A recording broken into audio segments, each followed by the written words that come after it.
Hey everyone! I can't believe I'm about to start recording our last lecture of the entire semester, and I can't believe that next week is already final exam week. I just wanted to wish all of you the best on all of your final exams next week, especially your Math 910 exam. I wish I could be with you guys in person while you take it, but I guess I'll just have to settle for emailing you the happy news that you've hopefully passed the class. I hope you guys all do really well on your exams, and I hope you continue to stay well and healthy.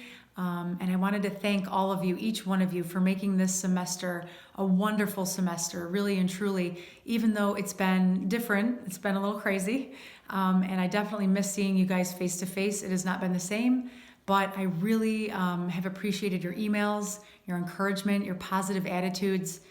It's been amazing how fun this semester has still been, even with these circumstances. So again, I wish you all the best. I hope you all have wonderful end of the semester experiences, and I hope whatever classes you may take in the future excite you and that you do well. Don't hesitate to reach out anytime, even way down the road, just to let me know how you're doing, or if you have any questions, if ever I can be of help. Don't hesitate to let me know. All right, well, let's dive into lesson 18, and we'll go from there. All right. All right, so this lesson is actually the shortest one of the entire semester, which is very cool. It's a really short lesson, and what's kind of funny about it is it's only, the homework that goes with this, lesson 18, is only 7 questions long. So it's definitely the shortest homework you've ever had in this class. Now I will say the problems might take you a couple minutes to do just one, but even still, I don't think you're gonna spend more than 15 minutes on this homework, which is really great because we have a final exam to prepare for, and I don't want you guys to feel like you have much else that you have to worry about in this class. I really want you to be able to focus on that final exam. So let's go ahead and write down the title for today, Lesson 18. Lesson 18. Bring it down a little bit. And this actually comes from 4-8 in the textbook. I know that might seem funny that we're going back to chapter 4, but we purposefully skipped chapter 4, section 8, back when we were doing the chapter on fractions. And part of that is because I wanted to circle back to it after we had learned a few more things, and then make this our last lesson of the semester. And so it might seem a little strange that we're going back to fractions, but that's what this is about. So here we go. The directions that you're going to see for all 7 problems in this homework assignment is this. It'll say something like, solve the following equations with fractions.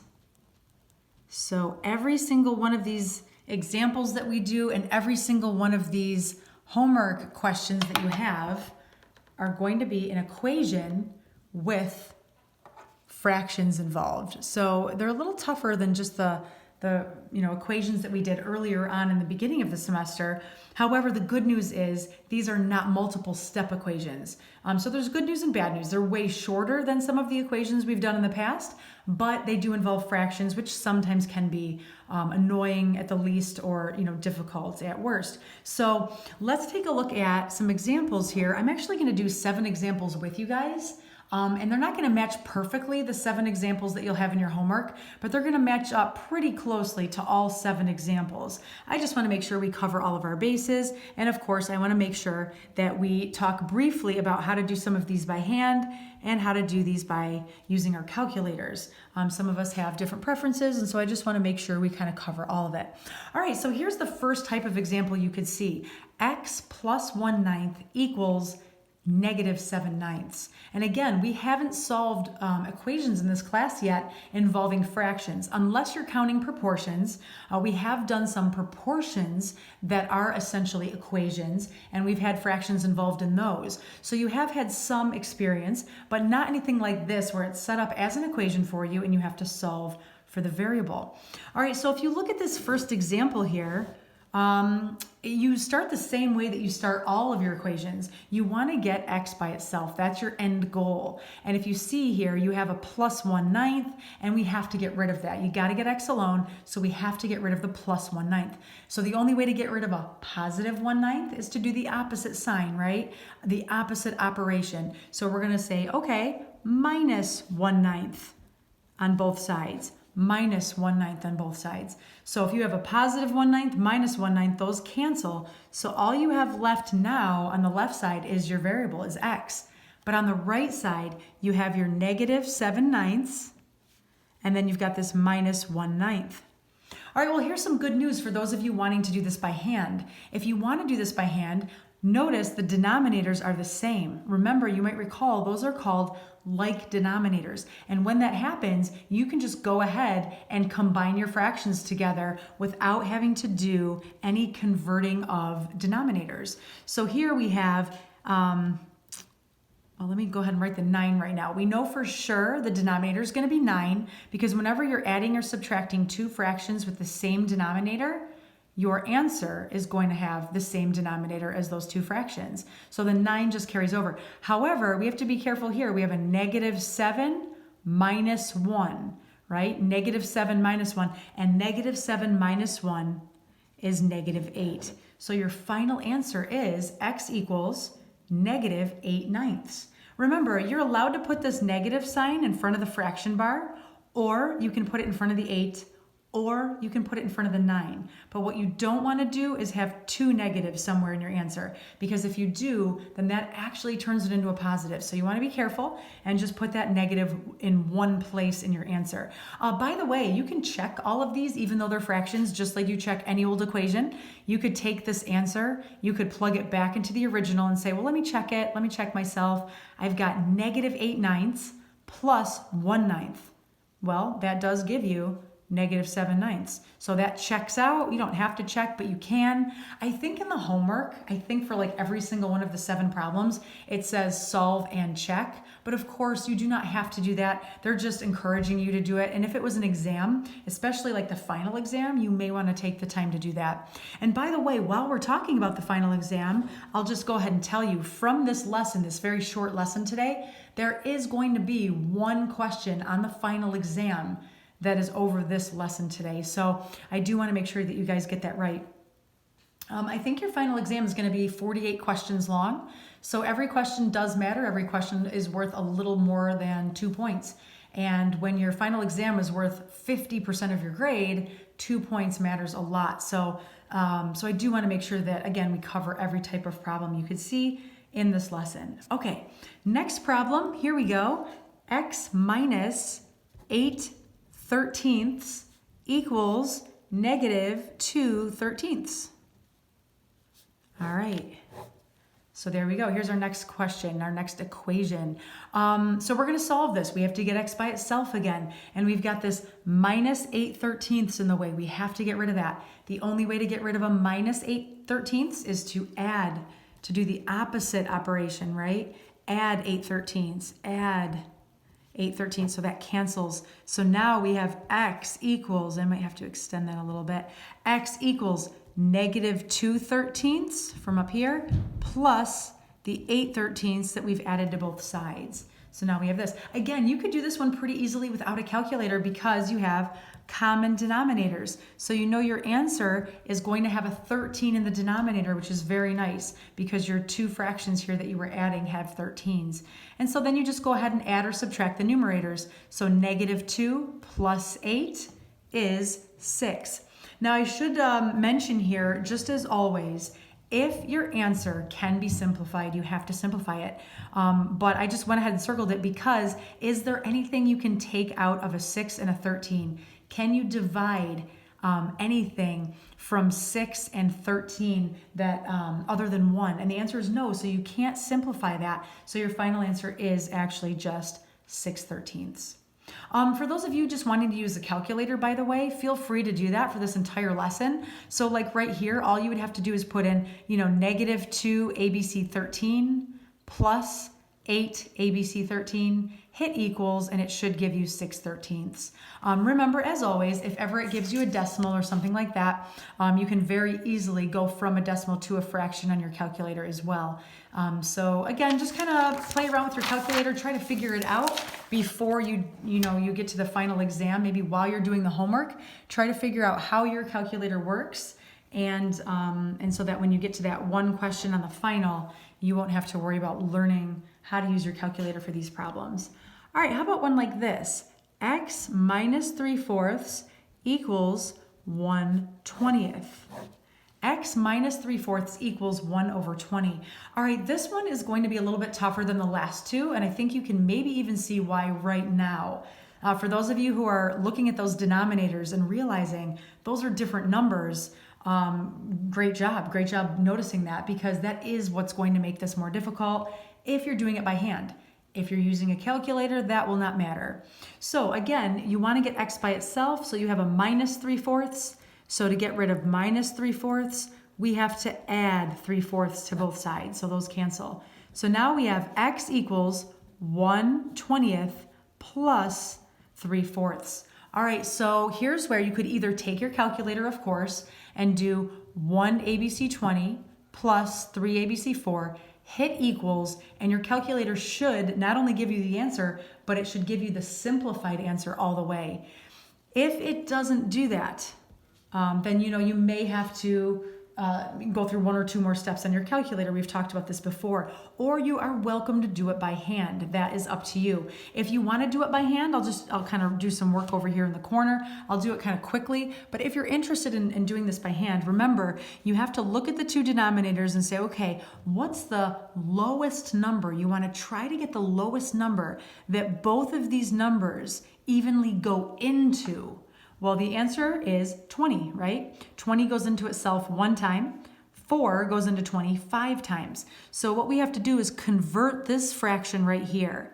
So 3/4 equals something over 20. You might remember doing this a few weeks back. And so now you say, okay, what can I multiply 4 by to get 20? Well, we just kind of said that a second ago, 5. So whatever you do to the bottom, you have to do to the top. So that turns into 3 times 5 on top, and you get 15. So your new fraction here is 15/20. Okay, I'm just making sure I'm not chopped off on the video. Yep, good. And so now when we rewrite it, it turns into 1/20. You're just bringing that guy down there, 1/20 plus, but instead of 3/4, we're gonna write 15/20 because that's what we got when we converted it. So that it had a denominator of 20. So now it becomes very easy to do by hand. As you guys know, once you get a common denominator, that becomes the denominator in your answer. And so you get this 20 down here. And so what is 1 plus 15 for our numerators? Well, we get a 16. Now this problem is extra annoying because not only did they have different denominators at the beginning, but check out our sort of answer that we got, 16/20. There's more we have to do, right? We can't leave our answer like that. It must be simplified. So what can I divide out of a 16 and a 20? Well, of course, we can divide it 2, but you always want to go with the highest number that you can take out of both. And so the highest number you can take out of a 16 and a 20 is 4. So if you divide a 4 out of the top and the bottom, you get 16 divided by 4 is 4 on top, 20 divided by 4 is 5 on the bottom. So your final answer is X equals 4/5. 4/5. Okay, now for these last 4 examples, because again, we're going to go up to example number 7. For the last 4 examples, these all have something very in common, and you will see what that is in just a second. Okay, so we're kind of taking a turn, doing something a little bit different now. Here is example 4. It says 1/3 X equals 7. Now, if we were in person, I would say to you guys, what do you notice is different about this one compared to the first 3 examples? And hopefully somebody would have noticed there is no like plus or minus sign here. It's not X plus 1/3 or X minus 1/3. It's 1/3 times X. So here's our first problem where we have a fraction being multiplied by our variable. And so we have to figure out how to get rid of that. Well, treat it the same way you would treat any equation. And so what I mean is pretend for a moment that this 1/3 is just a 3. If this was a 3 and you had 3x, and I asked you, how would we get rid of the 3? I think probably all of you would say the same thing. You all know how to handle that now. If it was 3x, you would say, yeah, divide by 3 on both sides. And I would say, absolutely right. Well, it's no different in a problem like this just because we have a fraction. We still have to divide by whatever the number is being multiplied times x. So we're going to go ahead and go divided by 1/3. Divided by 1/3. Now, when you take a number divided by itself, no matter what it is, if it's 5 divided by 5, 10 divided by 10, 2 divided by 2, 1/3 divided by 1/3, all of those numbers cancel and turn into 1, right? Anytime you have a number over itself, unless it's a 0, that's a special situation of undefined. But if it's not a 0, if you have a number over itself, every time it turns into a 1. So these cancel, and this just turns into a 1x. But I'm not going to write 1x because we don't need the 1, we just need the x.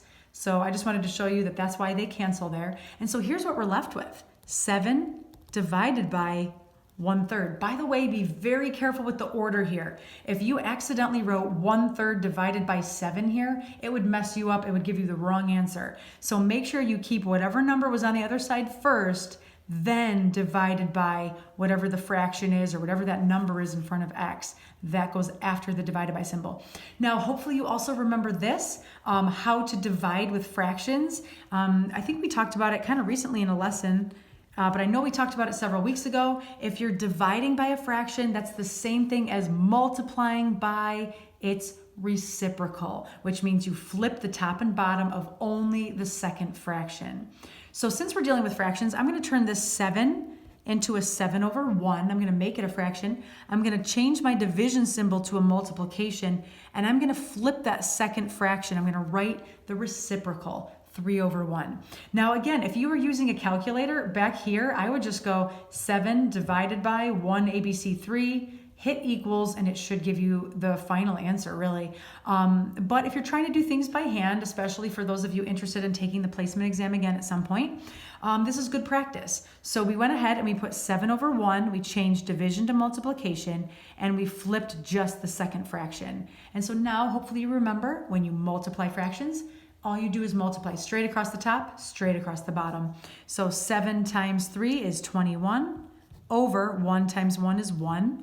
And so then, of course, 21/1 is just 21. So your final answer is x equals 21. And by the way, you can probably do a pretty fast check on this one, because you could go back up to here and say 1/3 times 21.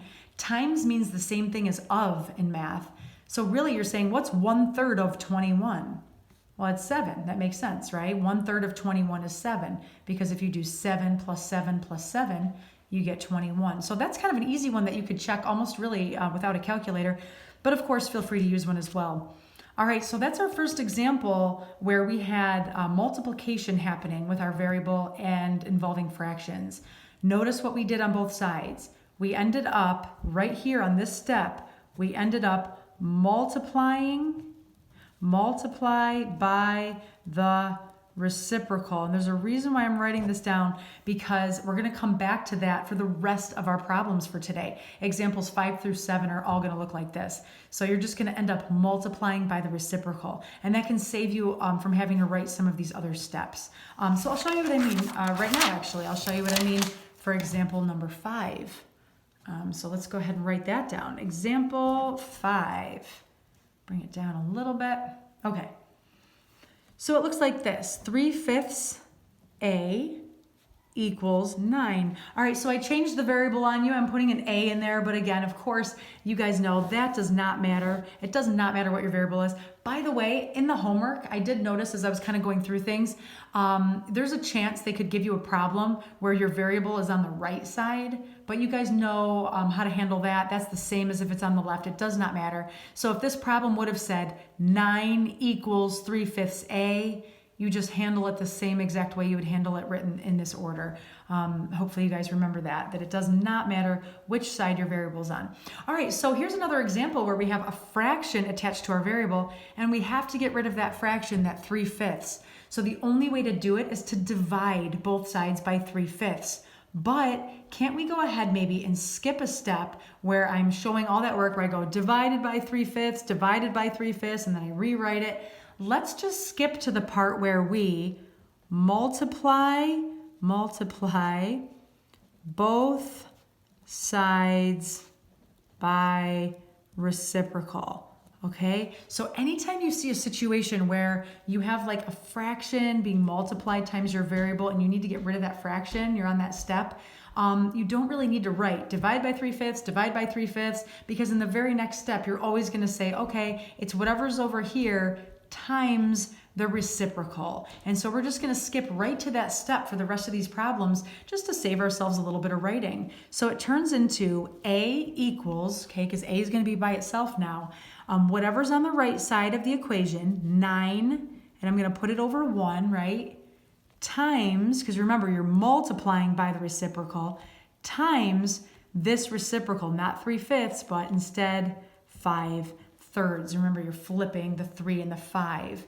So if it helps you to write out all the steps, you can go ahead. You're more than welcome, of course, to write, divided by 3/5, divided by 3/5, and then to write it that way, and then show it in the next step as a division problem, then change it to multiplication and flip that second fraction. Of course, whatever's more comfortable for you. But again, for those of us who maybe just want to skip some of that writing, you can just go straight to this step every single time, multiplying by the reciprocal. All right, now once we get to here, you guys know that you can just multiply straight across the top, straight across the bottom. I do want to make sure we know that's a 9 and not an A, so I'm going to make that a little bit longer. You can multiply straight across the top, straight across the bottom, or you could even do some diagonal simplifying right here. You could divide a 3 out and divide a 3 out here and rewrite the problem, but in this particular case, it's actually easier just to multiply straight across the bottom and straight across the top. You'll see why. 9 times 5 is 45, and 1 times 3 is 3. So you end up getting 45 over 3, and then if you put that in your calculator, 45 divided by 3, you get 15. It comes out to a nice even number, 15. Or you can, of course, do it by hand, 3 into 45 like that. Do some division by hand. You'll get the same answer, 15, either way. So that's how you would do example 5. All right, example number 6. How about this one? 3/4 x equals -1/8. And I'm going to make my bridge. So this one looks very similar to example 5 and to example 4. The very similar types of problems. So now we have to get rid of this 3/4. It's being multiplied times x. So of course we have to divide by 3/4. And we just wrote down a moment ago up here, dividing by this fraction here is the same as multiplying both sides by the reciprocal. So I'm just going to go ahead and skip to that step again, and I'm going to say, okay, x is by itself now. I'm going to copy down the right side of the equation, -1/8, and I'm going to go times the reciprocal of the fraction that was attached to x. So here's the fraction. I'm going to flip it. It's not 3/4 anymore. It's 4/3. So I'm flipping it to 4/3. And then I just multiply straight across the top or straight across the bottom, or I could go ahead and simplify diagonally. In this particular example, it's probably really equally easy to simplify the diagonal first and then multiply as it is to multiply first, because then you're going to have to simplify at the end if you do it that way. So it really doesn't matter. Let me go ahead and do diagonal simplification, because some of you like to see that and you like that method, and I haven't done one like that yet today. So let's go ahead and divide by 4 here and divide by 4 here. You're allowed to do that. You can divide the diagonals by the same number. So now I'm going to rewrite the problem, and it turns into -1 over 8 divided by 4, which is 2, times 4 divided by 4, which is 1, over 3. And now I can go ahead and multiply straight across the top, straight across the bottom, and I get -1 times 1 is -1 over 2 times 3 on the bottom, which is 6. And my final answer is -1/6, which is the correct answer. And again, guys, remember, way back up here, if you wanted to use a calculator, you totally could have. You could have just done, put the fraction in -1 ABC8 and then times 4/3. You could do that, and it should give you -1/6 fully simplified. So feel free to use either method. All right, we're going to talk about our very last example, example 7. And when I say last example, I mean last example of the entire semester. That's so crazy to think about. Kind of bittersweet. So here we go, example 7. This one is a little bit unique, actually. 3y equals negative 2 over 11. Okay, so I'm going to make a bridge there. So 3y equals negative 2 over 11. Okay, so you might be sitting there watching this thinking, you just told us that for the rest of these examples, we were going to multiply both sides times the reciprocal, but we don't have a fraction here. So what's with this problem? Well, here's my response to that, because that would be a great question. Even though this is not a fraction, now again, we could make it a fraction, right? 3 over 1. But even though it's just the whole number 3, look on this side. You do have a fraction over here. So because of that, this is very similar to examples 4, 5, and 6, because you don't just want to divide both sides by 3 because that gets messy over here. You still want to multiply both sides by the reciprocal of whatever the number is that's being multiplied by your variable, in this case 3. So this might look different, and when you get to the problem or problems in the homework that look just like this one, just be very careful. Just keep doing the problems the same way we did the last 3. Don't think that there's anything going on outside of that. So really, maybe the first thing you want to do then is make this 3 over a 1 so that it really is a fraction. And now you're going to say, okay, well, I know, according to what we wrote down earlier, we're going to multiply both sides by the reciprocal of this number. So I'm going to go ahead and copy my negative 2/11, and I'm going to go times, and I'm going to do the reciprocal of 3 over 1, which is 1 over 3. Okay, so now we have 2 fractions being multiplied. And again, feel free to use a calculator, of course. If not, though, if you want to do it by hand, there is no diagonal simplification that can take place here. So we're just going to go ahead and multiply straight across the top and straight across the bottom. So negative 2 times 1 is negative 2 over 11 times 3, which is 33. And that is actually, kind of gross as it is, that is your final answer, negative 2/33. And you could, again, plug it in back into the original, and you'll see that that is the correct answer. So that concludes lesson 18. That concludes Math 910. That concludes spring semester 2020. So crazy, I can't even believe it, but we are here. And I hope that you guys have a really strong finish in all of your classes. Most importantly, of course, I hope you're staying healthy and doing well. And again, please do not hesitate to email about anything, anytime, especially anything concerning the final exam. It is worth so many points. I want you guys just to do really well on it. From what I've seen so far, I just think, I think you guys are going to do really, really well. I'm very, very encouraged. So on that note, I'll say good luck to everybody. I miss you guys. And man, I wish I could give you guys some of the candy I had for you for the exams. I've been eating all of it. It's pretty much gone, and my kids haven't even helped me with it. It's so bad. But oh well, that's life. So, all right, well, you guys take care, and I hope we cross paths again someday in the future. All right, guys, that is it. Good luck.